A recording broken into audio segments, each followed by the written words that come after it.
Popular front of India मतलब PFI, इस संगठन का गठन इसलिए हुआ था कि ये माइनॉरिटीज़ की आवाज़ को आगे ला सके।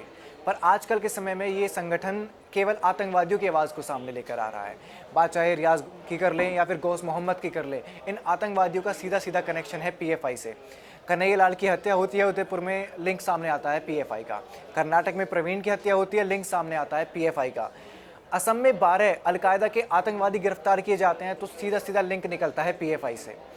कोले की हत्या की बात कर ले, अमरावती में उमेश कोले जो कि एक फार्मासिस्ट थे, उन पर हमले की बात करें तब भी पीएफआई का लिंक सामने आया। हद तो तब हो गई जब कर्नाटक में प्रवीण की हत्या के बाद उस जगह में जो वहाँ का पीएफआई प्रेसिडेंट था उसका नाम आया, और उसके साथ साथ एक जो उसके साथ उसका सहयोगी था वो भी पीएफआई से जुड़ा हुआ था। तो पीएफआई आज के समय में एक ऐसी संगठन बन चुका है जो देश में अशांति फैलाने का काम कर रहा है। इसका नेटवर्क इतना फैल चुका है कि पाकिस्तान से लेकर नेपाल तक, बांग्लादेश तक इसका नेटवर्क फैला हुआ है। गौस की बात करें, रियाज की बात करें, जो कन्हैया लाल हत्याकांड में आरोपी थे, तो उनको पीएफआई के थ्रू ही पाकिस्तान पहुंचाया गया।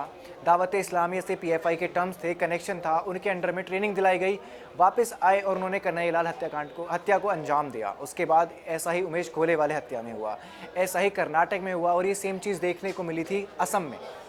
एनआईए ने इस मामले को लेकर छापेमारी की, 6 राज्यों में छापेमारी की गई। बात हम कर रहे हैं मध्य प्रदेश की, कर्नाटक की, असम की, बिहार की, महाराष्ट्र की और राजस्थान की। यहाँ पर 13 ठिकानों पर छापेमारी की गई। इन छापेमारी में साफ एक बात सामने देखने को मिली, वो थी पीएफआई। यहाँ पर भी पीएफआई कॉमन थी, पीएफआई का लिंक इन सभी राज्यों में था और किसी न किसी तरीके से जुड़ी हुई थी।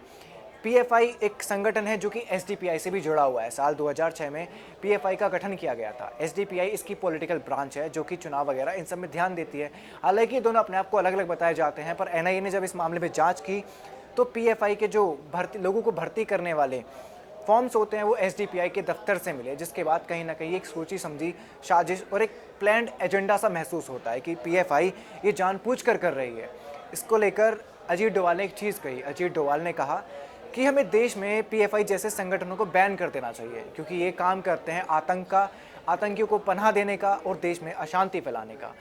अजीत डोवाल ने साथ ही ये भी कहा कि जितने भी धर्मगुरु हैं उनको भी एक काम करना चाहिए कि देश में शांति बनाए रखने के लिए सभी धर्मों से अपील करनी चाहिए। हर जो कि रिप्रेजेंटेटिव हैं हर धर्म के, उन धर्मगुरुओं से कहा कि शांति बनाने के उपाय निकालें और ऐसी बातें करें कि देश में शांति बने, ना कि ऐसे संगठनों को बढ़ावा दें जो देश में अशांति फैला रहे हैं। मतलब उनका सीधा सीधा इशारा था कि पीएफआई जैसे संगठनों पर लगाम लगाई जाए।